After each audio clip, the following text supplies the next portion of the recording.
요즘 우리나라가 참 큰 혼란 가운데 어려움 가운데 있습니다. 한숨이 푹푹 쉬어지고 절절로 그냥 기도가 나오고 있지요. 그러나 우리는 소망이 하나님께 있는 줄 믿습니다. 저와 여러분이 진심으로 기도할 때 하나님께서 이 땅, 이 나라 회복시켜 주시고 살려주실 것을 믿습니다. 저는 저 개인적으로나 우리 교회에서 늘 성도들에게 나라를 위해서 기도할 때 세 가지 기도 제목을 가지고 기도를 드리고 있어요. 한번 따라서 해봅시다. 선진한국. 우리나라가 더욱더 정치, 경제, 사회, 문화 모든 영역에 선진한국, 참된 의미의 선진한국, 성숙한 나라가 되기를 원합니다. 우리만 잘 먹고 잘 살겠다는 것이 아니라 저 북한 땅을 위해서 준비해야 돼서 선진한국이 꼭 필요하고요. 열방을 섬기는 그런 가난한 나라를 또 많이 도와주는 나라가 되기를 원하는 소망이 있는 거예요. 두 번째, 통일한국. 평화 통일을 위해서 끊임없이 기도합니다. 그래서 저 북한 땅 평양, 동방의 예루살렘이 평양이라고 했었는데 그곳에서 다시 찬송과 예배가 드려지고 방방곡곡에 다시 무너진 교회들이 세워지게 하여 주시고 저 굶주린 백성들, 자유 뺏긴 백성들 하나님께서 다시 회복시켜 주시기를 기도하고 있고 잘 준비되기를 원합니다. 마지막 세 번째가 선교한국. 주님 오시는 그날까지 우리가 제사장 나라가 되어서 복음을 전하는 그런 나라로 거룩하게 쓰임받기를 간절히 소망합니다. 자, 세 가지 뭐라고요? 그렇습니다. 선진한국, 통일한국, 선교한국을 위해서 여러분 계속해서 기도하시기 바랍니다. 우리나라에 한 30여 년 전에 부러움을 샀던 교회가 있습니다. 독일 교회인데요, 성 니콜라이 교회입니다. 구 동독 지역에 라이프치히에 자리 잡은 이 교회, 1989년 10월 9일에 기도회가 열린 거예요. 그로부터 계속 열렸었는데요, 특별히 퓨러 목사님의 산상수훈 강해 후에 성도들이 간절히 통일을 위해서 기도했습니다. 그 기도가 통일에 정말 귀한 그런 마중물이 되었어요. 그래서 후에 동독 정부위원장이었던 진더만이라는 사람은 죽기 전에 이러한 말을 했다고 해요. 우리는 모든 것을 계획했고 모든 것에 대해 준비되어 있었지만 기도에 대해서는 준비가 되어 있지 않았었다. 한 사람의 진실한 기도가 100만 명의 어떤 군사보다 더 강력한 능력이 있는 것을 믿습니다. 왜냐하면 하나님께서 그 기도를 통해서 일하기 때문입니다. 그러나 30여 년이 지난 이후에 지금 그 교회는 어떤 형편에 있을까요? 관광객들만 찾고 주일이 돼서 몇몇의 어르신들만 예배하는 교회로 전락하고 말았어요. 왜 그랬을까요? 그 동독의 무너진 심령에 다시 부활의 산소망을 전하는 복음이 약했고 서독에 있는 그 백성들에게 십자가의 화해의 복음을 전하는데 미약했고 진보적인 그냥 자유주의 신학에 빠져버렸고 형식적인 예배에 휩싸이다 보니까 그만 관광객들만 찾는 교회로 전락해 버렸습니다. 우리가 우리 가슴속에 늘 타오르는 말씀이 있기를 원해요. 특별히 사도행전에서는 사도행전 1장 8절이에요. 우리 암송할 수 있는 분은 눈을 감고 한번 암송해 봅시다. 오직 성령이 너희에게 임하시면 너희가 권능을 받고 예루살렘과 온 유대와 사마리아와 땅끝까지 이르러 내 증인이 되리라 하시니라. 이 말씀에 따라서 사도행전은 1장부터 7장까지가 예루살렘에서 있었던 복음의 역사, 8장부터 12장까지가 사마리아에서 있었던 복음의 역사, 그리고 13장부터가 땅끝까지 이르는 복음의 역사를 기록하고 있습니다. 두 부분으로 나누면 1장부터 12장까지가 예루살렘 교회를 중심으로 한 역사, 13장부터 오늘 본문에 읽은 13장 안디옥 교회를 중심으로 한 선교의 역사가 쓰여지고 있는 거예요. 우리가 살펴보았듯이 예루살렘 교회는 교회의 본질을 잘 보여주고 있는 교회였어요. 반면에 이 안디옥 교회는 선교적 교회의 본질을 가장 잘 보여주는 교회입니다. 안디옥 교회가 어떤 교회였기 때문에 선교적 교회의 본질을 잘 보여주고 있었을까요? 다양성을 품고 하나의 목적으로 잘 달려갔기 때문입니다. 오늘 본문에 안디옥 교회의 영적 지도자들을 소개하고 있어요. 안디옥 교회는 선지자와 교사들이 있었죠. 그들이 곧 바나바와 니게르라 하는 시므온과 구레네 사람 루기오와 분봉왕 헤롯의 젖동생 마나엔과 및 사울이라. 여러분, 바나바 잘 알죠? 성령과 믿음이 착한 사람, 자기의 밭을 팔아서 교회와 선교에 바쳤던 사람, 귀한 선생님. 그리고 니게르라 하는 시므온, 이분은 흑인이었을 가능성이 높아요. 그런 시므온이고, 예수님의 십자가를 진 시므온관이다라는 주장도 좀 있지만 약간 좀 약해요. 또 구레네 사람 루기오, 여기도 아프리카에서 온 루기오로 가난한 사람이었을 가능성이 높고요. 반면에 분봉왕 헤롯의 젖동생 마나에는요, 귀족이잖아요. 부자였을 가능성이 아주 높은 거예요. 그리고 사울은 잘 알죠. 율법에 열심히 해서 예수님 믿는 사람 잡아 죽이려다가 변화되어서 예수님 만나고 지금 헌신하는 청년 그룹에 속하는 지도자예요. 이렇게 다양한 신분, 다양한 나라, 다양한 배경 속에서 이들이 함께 영적 지도자로 이 안디옥교를 섬겼어요. 이 다양한 사람들이 복음과 복음 전파에 대한 목적이 하나가 되어서 이방인들을 잘 품을 수 있는 그런 교회가 되었죠. 그래서 헬라인이나 야만인이나 또 높은 사람이나 낮은 자나 종이나 자유인이나 할 것 없이 복음 앞에 나갈 수 있었던 거예요. 반면에 예루살렘 교회는 유대인 중심의 교회였잖아요. 하나님께서 성령의 기름 오순절의 그 놀라운 역사를 통해서 엄청난 부흥의 역사를 이루었는데도 불구하고 거기에 머물러 있을 수밖에 없는, 자기들이 선택받은 하나님의 백성이라는 큰 자부심은 있었지만 왜 선택받았는지, 어떤 이유 때문에 선택받았는지 그것을 까먹은, 바로 제사장 나라의 사명을 까먹은 거예요.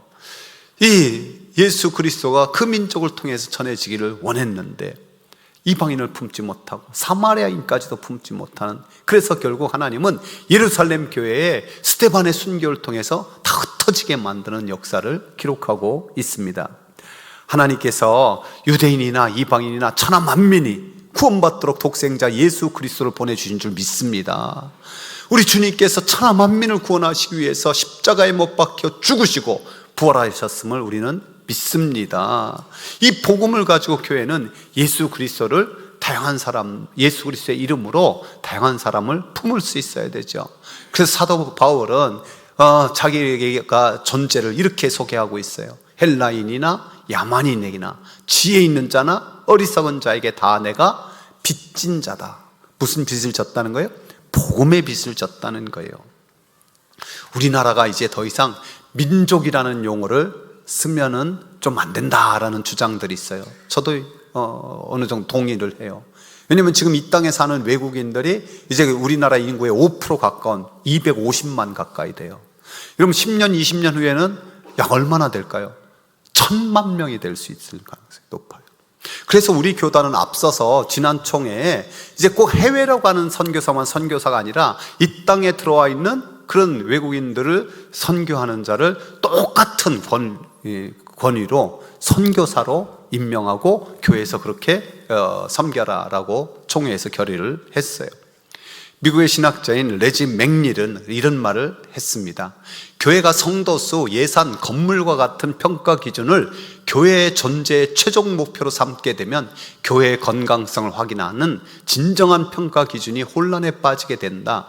우리의 진정한 목표는 많은 사람이 교회 안팎에서 서성거리는 것이 아니라 그들이 예수 그리스도를 통해 변화되어 풍성한 삶을 경험하는 것이다. 그들이 예수 그리스도를 경험하고 풍성한 삶을 살기 위해서는 어떻게 될까요? 우리가 먼저 경험하고 그것을 전해야 되는 거죠. 안디옥 교회는 감사하게도 그리스도인이라는 최초의 영광스러운 이름을 불려진 그런 변화된 그리스도인이 세워진 가득 찬 그런 교회였어요. 그래서 그를 통해서 밖으로 나갈 수 있는 여력이 있었고 이 선교적 교회의 모델이 됐던 거죠. 사랑하는 성도 여러분, 저와 여러분이 우리 교회가 이 다양성을 잘 품고 하나의 목적을 향해서 더 선명하게 달려갈 수 있는 그런 선교적 교회가 되기를 간절히 축복합니다. 또한 이 안디옥 교회는요, 주님을 섬기는 교회, 정말 주님이 머리 된 교회였어요. 안디옥 교회 성도들도 크고 작은 유혹에 결코 쉽지 않은 삶의 자리가 있었을 거예요. 여러분 생각해 보십시오.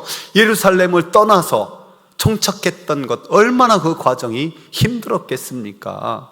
헤롯이 야고보를 죽이고 또 베드로를 감옥에 갇혔다는 소문이 이 안디옥에도 분명히 들려왔을 거예요. 그런 소식들이 얼마나 위축되게 만들었을까요?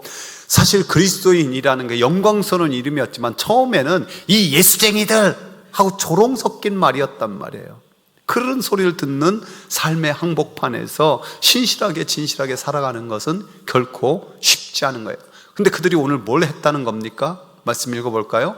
주를 섬겨 금식할 때 성령이 이르시되 내가 불러 시키는 일을 위하여 바나바와 사울을 따로 세우라 하시니, 주를 섬겨 금식했다, 주님을 섬겨 금식했다라는 거예요. 여러분 혹시 금식기도 하신 적이 있습니까? 무엇을 위해서 했습니까? 우린 인생에 어떤 큰 위기가 다가온다든지 어떤 중요한 결정을 앞두고 금식기도 할 때가 있어요. 마치 옛날에 좀 어렵고 힘들 때는 참 절절해서 그렇기도 하지만은 이런 거잖아요. 하나님 이 기도 응답 안 들어주면 나 죽을 거예요. 마치 어린애가 나 밥 안 먹을 거야, 이런 것과 비슷하게 하나님 앞에 때를 뜨시. 사실 그렇게 기도해도 귀한 기도긴 해요. 또 좀 성숙한 그리스도인들은 자기 문제가 아니라 우리 성도의 어떤 아픔을 위해서 금식 대신 기도하고 교회를 위해서, 나라를 위해서 그렇게 금식하는 성도들도 많이 있었죠. 어쨌든 하나의 분명한 목적을 가지고 기도할 때가 우리는 거의 대부분이었어요. 근데 안디옥 교회는 어떤 세상적인 인간적인 어떤 그게 아니라 그냥 주를 섬겨 주님을 예배하면서 기도해요. 그것은 뭐냐면, 하나님 우리가 어떻게 해야 하나님 뜻대로 살 수 있습니까? 우리 교회를 안디옥 교회에 세워주신 하나님의 목적이 무엇입니까? 그것을 물으면서 그 하나님의 뜻을 붙잡고 그것을 깨닫기 위해서 기도했다라는 거예요. 얼마나 귀합니까? 유대인의 금식 기도와 완전 다르죠. 그들은 금식이 습관화되어 있었어요. 일주일에 2번씩 금식하는 것을 자랑스럽게 생각했잖아요. 그래서 주님은 그 많은 금식 기도가 중요한 게 아니라 세리처럼 가슴을 치는 회개가 더 중요하고, 이 안디옥 교회 습관적으로 하는 금식보다도 정말 주님을 위해서 하나님의 뜻을 물으면서 하는 금식이 너무 중요하다는 것을 말씀하고 있습니다. 예수님이 오실 때 그 귀한 본을 보여주신 분이 계세요. 우리 안나 할머니, 그 말씀을 또 천천히 같이 한번 읽어 봅시다. 또 아셀 지파 바누엘의 딸 안나라는 선지자가 있어 나이가 매우 많았더라. 그가 결혼한 후 7해 동안 남편과 함께 살다가 과부가 되고 84세가 되었더라. 이 사람이 성전을 떠나지 아니하고 주야로 금식하며 기도함으로 섬기더니 마침 이때 나와서 하나님께 감사하고 예루살렘의 속량을 바라는 모든 사람에게 그에 대하여 말하니라. 여러분, 성경에서 가장 불쌍하고 구제의 대상이 늘 고아와 과부였어요. 일찍이 과부가 돼서 84세에 늙으신 어르신, 이제 금식할 그런 나이가 아니에요. 그럼에도 불구하고 주야로 금식하며 기도함으로 섬겼다. 그래서 이분이 처음부터 선지자라는 소리를 들었을까요? 그럴 것 같지 않아요. 그 가난한 과부에게 선지자는 이름 붙인 게 아니라 그분이 기도함으로 섬겨서, 금식함으로 섬겨서 예수님을 알아보고 예수님을 증거하니까 성경은 선지자라고 기록하고 있는 거예요. 안디옥 교회가 주님을 섬겨 금식하고 기도하니까 바나바와 사울을 따로 불러 세워라 하는 거예요. 오늘 또 하나님께서는, 우리 주님께서는 우리에게, 또 우리 교회에게 하시고 싶은 말씀이 있을 것 같아요. 요한계시록에 보면 7교회에게 어떤 교회는 책망하고, 어떤 교회는 칭찬하고, 어떤 교회는 더 격려하고 위로하고, 그런 말씀들이 있잖아요. 그러면서 7교회 반복적으로 하신 말씀은 뭐냐면은, 귀 있는 자는 성령이 교회들에게 하신 말씀을 들을지어다 이거예요. 귀 있는 자는 들을지어다. 그러면서 이기는 그에게는 내가 하나님의 낙원에 있는 생명나무의 열매를 주어 먹게 하리라 말씀하십니다. 저는 목회자로서 또 조심해야 될 것이 있어요. 우리 성도들이 종종 나는 하나님의 음성 직접 들었다, 하나님 내게도 좀 들려주세요. 너무 거기에 치우치지 말라는 거예요. 위험해요. 왜냐하면 하나님의 음성과 내 음성 이 구별하기가 정말 쉽지 않아요. 우리는 이미 확실한 주의 말씀이 있어요. 그게 뭡니까? 기록된 하나님의 말씀.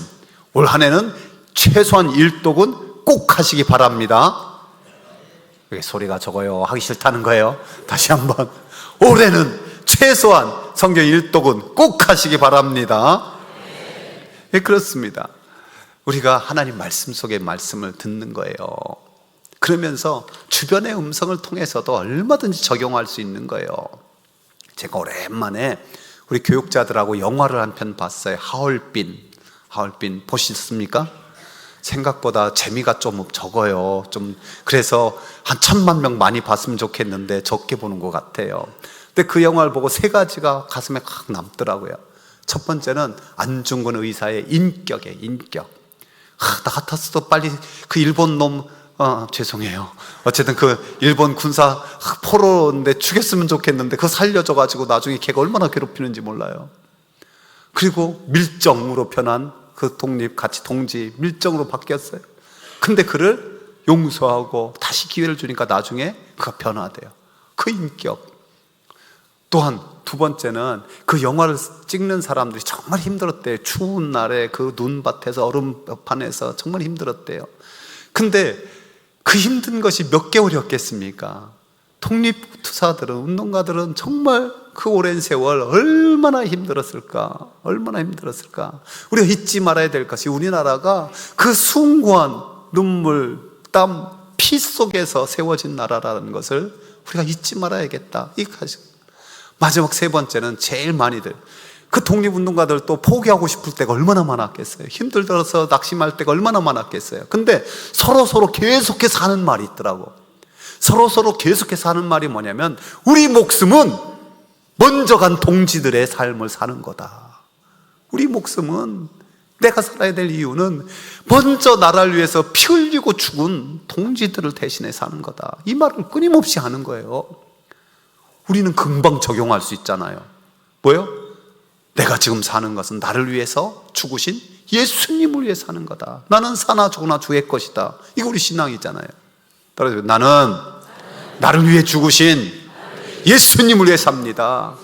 나는 사나 죽으나 주님의 것입니다.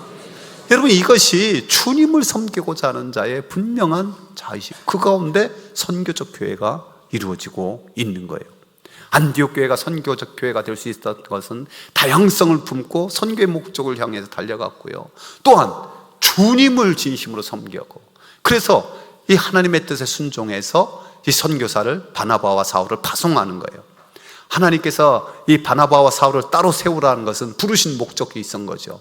아브라함을 불러서 믿음의 조상을 세우시고, 모세를 불러서 민족의 지도자를 세우시고, 여호수아를 불러서 가나안을 회복하게 하여 주시고, 이사야를 불러서 구약 속에 복음을 전하게 하시고, 예수님도 독생자도 30년 동안 그냥 무명으로 있다가 불러서 하나님은 공생애로 살게 하여 주시고, 제자들을 불러서 복음을 맡기시고, 이 바나와 사울을 불러서 선교회를 맡기는 거예요. 그래서 사도 바울은 나중에 모든 서신서마다 이런 인사를 해요. 함께 읽어봅시다. 예수 그리스도의 종 바울은 사도로 부르심을 받아 하나님의 복음을 위하여 택정함을 입었으니, 사도로 부르심을 받았다라는 거예요. 사실 이 바나바와 이 사울을 선교사로 파송하라 했을 때 이 안디옥 교회가 혼란스러웠을 거예요. 왜냐하면 학자들은 이때 세워진 지 그렇게 오래되지 않았을 거다. 한 2, 3년밖에 안 됐을 거다. 가장 중요한 영적 지도자 둘 아닙니까? 그런 사람을 파송하라, 이게 얼마나 힘든 일입니까? 그러나 안디옥 교회는 그를 주저하지 않았어요. 오늘 3절에 보니까 뭐라고 기록합니까? 다시 금식 기도하는 거예요. 이에 금식하고 기도하고 두 사람에게 안수하여 보내니라. 사도 바울과 또 바나바가 갈 길이 얼마나 위험한 길인지 예측하면서 금식할 수도 있었어요. 또한 우리들이 그 안디옥 교회 자체가 순종하기 어려워서 금식 기도했을 수도 있을 거예요. 그러나 금식하고 기도하니 기쁨으로 순종하여서 그들을 안수하여 보내니 그로 말미암아 소아시아, 유럽이 복음화로 뒤집어지는 역사가 쓰여지고 있었습니다. 여러분, 여기서 우리가 선교의 중요한 원리를 붙잡아야 돼요. 선교는 성령님의 강력한 역사하심과 또 나를 부르셨다라는 그런 사람의 그런 부르심에 대한 확신, 또 보내는 자의 순종, 이 모든 것이 함께 잘 이루어져야 하죠. 요즘 어떤 공동체에서는 이 공동체에서 별로 인정하지도 않는데 나는 무조건 가야 된다 해서 때를 쓰는 경우도 있어요. 그래서 선교를 삶의 도피처로, 삶의 어떤 수단으로 삼는 경우도 종종 있어요. 가슴이 아파요. 또 어떤 교회는 그 선교에 헌신할 만한 사이즈고 교회인데도 전혀 거기에 관심이 없는 그런 또 안타까움도 있을 수 있어요. 우리 교회는 그래도 감사하게 지금 꾸준히 선교의 사역을 확장시키고 있어요. 우리 교회가 5명의 그런 주파송을 섬기고 있어요. 그리고 24군데에 협력을 하는 선교사로서 우리 교회는 협력도 꽤 많이 해요. 50만 원, 30만 원 이렇게 보내는 데가 더 많이 있어요. 그리고 국내에도 50군데 교회와 단체들을 섬기고 있어요. 여러분, 이것이 얼마나 귀한 건지, 이것이 우리 성도들의 다 기도와 또 보내는 선교사로서의 드리는 헌금으로 이루어지는 거예요. 그래서 저는 우리 교회 성도들이 이 선교에 대해 관심이 있다면은 모두가 1,000원이든 10,000원이든 이 선교에도 함께 헌신할 수 있기를 간절히 바랍니다. 아멘. 아무도 안 해? 어쨌든 근데 오늘 방점은요 여기 있어요. 제가 여러분에게 헌금을 강조하는 게 아니라 우리가 헌금을 해서 더 많이 선교하고 해외 선교하기도 원하는데 그러나 더 힘써야 될 것이 있는 거예요. 뭐냐면 한국교회가 지금 쇠락하고 있다는 것이 여기저기서 들려와요. 이번에도 얼마나 시험거리가 되는지 모르겠어요. 또 특별히 다음 세대 우리 자녀손들 생각하면 가슴이 답답해요. 지금 청년들 복음화율이 3%가 안 된다고 그래요. 3%. 이거 통탄할 일이잖아요. 그렇기 때문에 미전도 종족이 돼버린 거예요. 지금 이 자리에서 선교적 삶을 사는 것이 실패했기 때문이 아닌가라는 거예요. 그래서 요즘에 강력하게 주장되는 선교가 존재 선교예요. 뭐라고요? 존재 선교. 기독교의 메시지가 선포된다 하더라도 그에 걸맞는 행동이 따라오지 않는다면 그 메시지의 신빙성은 입증될 수가 없다라는 거예요. 그래서 선교학자인 바빙크는 이런 말을 합니다. 성경은 복음 전파를 따로 떨어진 독립사건으로 결코 보지 않는다. 오늘날도 복음 전파는 우리의 매일 생활에서 일하시는 하나님의 행위 안에 포함되어 있다. 내 삶의 일상적 삶이 선교 안에 포함됐다라는 것을 강력하게 주장하고 있습니다. 그러니까 한국교회의 위기는 메시지의 위기보다도 그 메시지를 실천하는 실천력이 약한 것 아닙니까? 교리가 문제가 아니라 그것을 따라 사는 삶, 그런 또 실천의 교회의 모습이 너무나 약하다라는 거예요. 주님을 믿고 닮으려는 제자의 삶은 곧바로 선교적 삶이라는 것을 우리는 알아야 합니다. 우리는 그동안 그런 구호를 많이 외쳤어요. 보내든지 가든지 보내든지 둘 중에 하나라고. 중요하죠. 그렇지만 해외 선교로만 제한해서는 안 됩니다. 특별히 우리는 여기 명절을 맞을 때마다 터눈물로 기도하는 분들이 많아요. 온 가족 복음화, 친족들까지 함께 다 예수 믿는 그런 가문, 그 기도하는 자가 그 가정에 선교사로 보냄받은 줄 믿습니다. 여러분 가정, 직장에 믿지 않는 자 동료들 많을 때 거기에 선교사로 보낸 것이고 나의 이웃에게 선교사로 우리가 파송받은 거예요. 그래서 우리는 가는 선교사, 보내는 선교사를 넘어서 존재적 선교사로 이 땅을 살아가야 돼요. 한번 고백해 봅시다. 나는 선교사입니다. 우리 옆 사람, 당신은 선교사입니다. 우리는 선교사입니다. 제가 뭐 어떤 찬양 사역 한다든지 뭐 한다든지 문화 선교사, 찬양 선교사 뭐 막 선교사 이름을 붙여질 때 되게 좀 그러더라고요. 그런데 우리 모두가 생활 선교사다. 생활 선교사다. 그래서 어떤 교회는 송구영신 예배 생활 선교사 파송식을 하더라고요. 그러면서 또 줄여서 생선이 되자 하는데 생선은 좀 이상한 것 같아. 어쨌든 저와 여러분이 이 존재 선교, 이것을 올 한 해 잘 실천하고 우리 교회가 더욱더 선교적 교회가 되길 원합니다. 그래서 어떤 향기로운 그리스도인 가정은요, 아침에 남편이 출근할 때 인사하면 이렇게 인사한대요. 선교사님 잘 다녀오세요. 그 남편도 그러겠죠. 선교사님 오늘도 주님과 함께 주님과 동행하는 선교의 삶을 사세요. 우리 옆 사람과 한번 인사해요. 주님과 동행하는 선교의 삶을 사세요. 저와 여러분의 선교의 삶을 통해서 우리 교회가 더욱더 선교적 교회로 주님 앞에 쓰임받기를 축복합니다. 우리 말씀을 생각하면서 우리 한번 박수 치면서 찬송가 한번 불러봅시다. 빛의 사자들, 우리가 빛의 사자가 되어서 가정 속에 가겠습니다. 삶의 자리에 있겠습니다. 우리 함께 박수 치면서 한번 찬양해 보도록 하겠습니다.